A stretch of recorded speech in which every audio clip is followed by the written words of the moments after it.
This happened about 12 years ago, but I remember it vividly. I was waiting at the Orlando airport for my mom to fly in for a vacation to see me.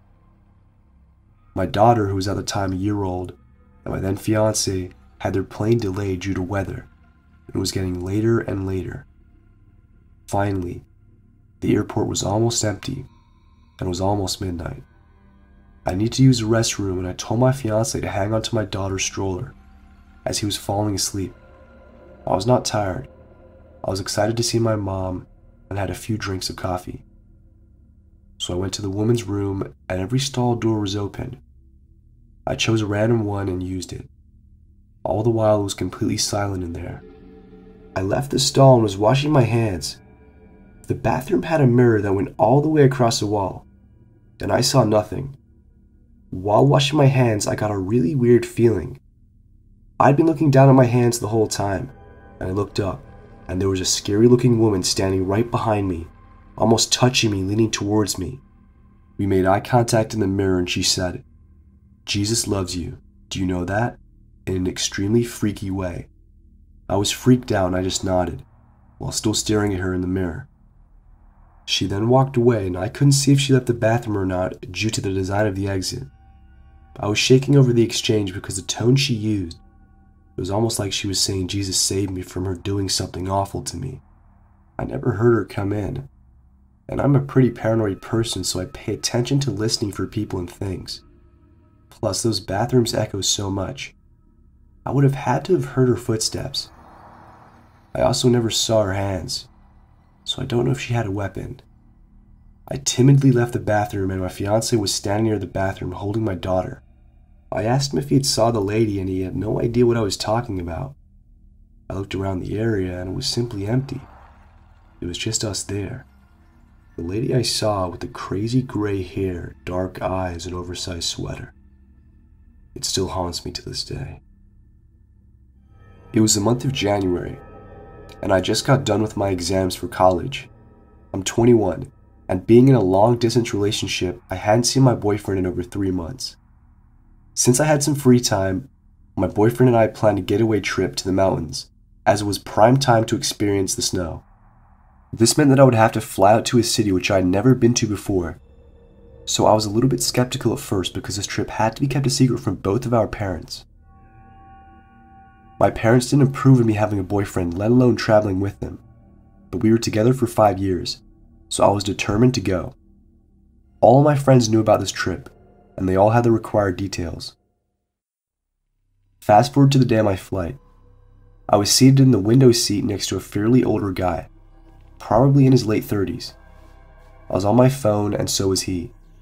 He was texting someone back and forth, and I remember thinking how annoying his phone notification ring was. He gave me a very weird vibe the moment he sat next to me, but I just shrugged it off and thought I was being prejudiced against him.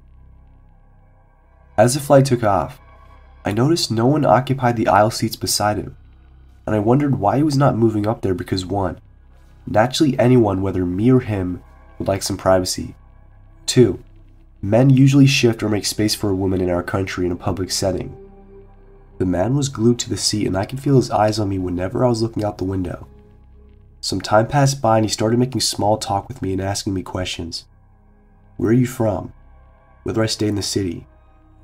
How old am I? Is my best friend coming to pick me up from the airport?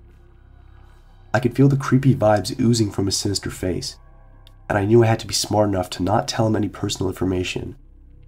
I lied to him and I told him that I indeed lived in the city, and that I was flying there, so I couldn't have any chance of him trying to mislead me. I avoided him and did not peel my eyes off my phone for a long time. He tried to put on a nice guy act and start telling me about his job and travel plans for the upcoming weekend.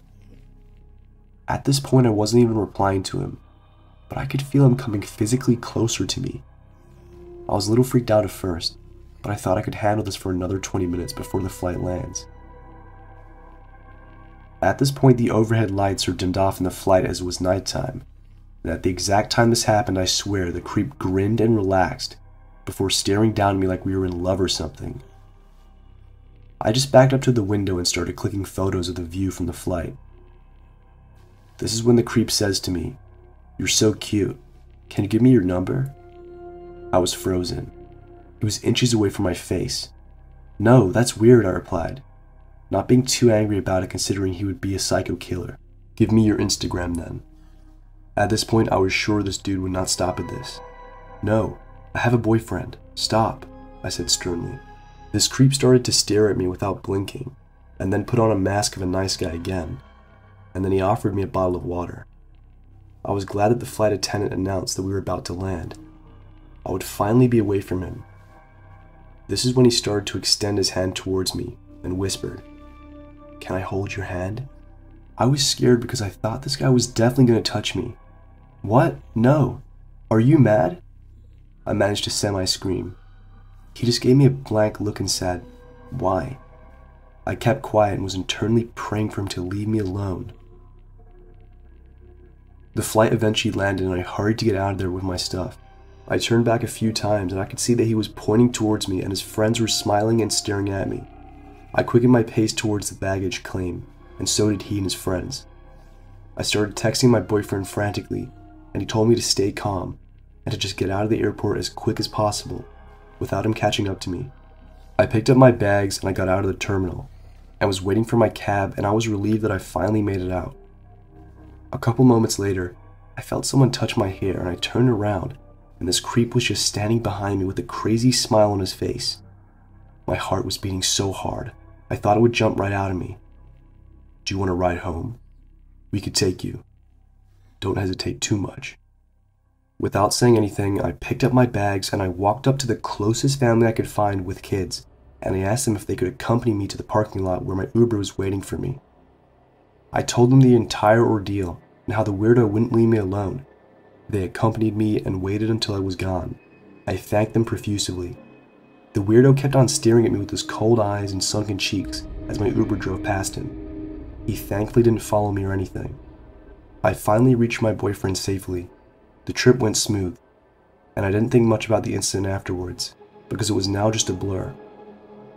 A few months later, however, I was scrolling through my Instagram. A new follow request popped up on my profile. I opened it. My heart was in my mouth. It was the creepy weirdo. He somehow found my Instagram. His text popped up. "Remember me?" I blocked him, I deleted my Instagram, and I haven't been back on there since.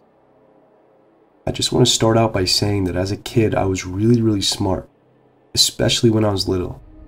At 18 months I knew every word to the bare necessities from the Jungle Book, and would perform it to my mom's coworkers. I don't think anyone ever taught me what to do in a situation with a stranger though. Just not to talk to them. I also have to say that when I was little, around 3 to 4, my mom would let me cut my hair really short like a boy's, and everyone mistook me for one because I refused to wear anything girly. Also, like most small children, I wasn't a good listener. For some reason, my grandma took me to the airport with her one day when she was watching me. I can't remember if my parents had gone out of town or if we were picking someone else up, and she had to bring me there because it was her day to watch me while my parents were at work. Regardless, this was much before security in the airports was super tight, so we headed to the gate to pick up whoever it was. Or maybe we were just out there in the main airport and it seemed like we were heading to the gate because I was much smaller, so everything seemed much bigger. Forgive the lack of memory, I was little at the time. I do distinctly remember, however, that my grandma scolded me for running ahead of her and told me not to do it again. 5 minutes later, I'm at it again. I ran down a small flight of stairs, maybe 3 or 4 steps at most, and was suddenly swooped up by a very large man. I can vividly remember that he smelled really weird, and that he had a really scraggly beard, blonde hair, and really creepy eyes. He then starts to rush off with me, and I remember being very calm about the whole thing, because in my mind my grandma was right there, and she wouldn't let anyone hurt me. Well, she came tearing after this guy, faster than I've ever seen her move before. She's yelling at him to put me down, and whacking at him with her purse. And he said to her, "Lady, chill, this is my son. The kid you're looking for must have ran off." That's when little old me pipes up and says, "I am not your boy. I am not your daddy. Now put me down." The guy looked in shock out of his mind, and slightly repulsed, and promptly put me down, and then ran off. To this day, whenever I see an airport, whenever I hear the word, I always think of this incident, and my family has always talked this story to death. Is it possible that this guy really thought I was his son? Was he just someone who made a mistake? Or was he actually a creeper who thought he could scoop up a little boy? As a whole, my family and I tend to lean towards a creeper, mostly because of his behavior. He didn't say a word to me, he just picked me up and tried to hurry off. And when it became clear I was a girl, he hightailed it out of there as fast as he could. If he was just a man who made a simple mistake, he probably would have stuck around and apologized to my grandma for frightening her and for snatching me.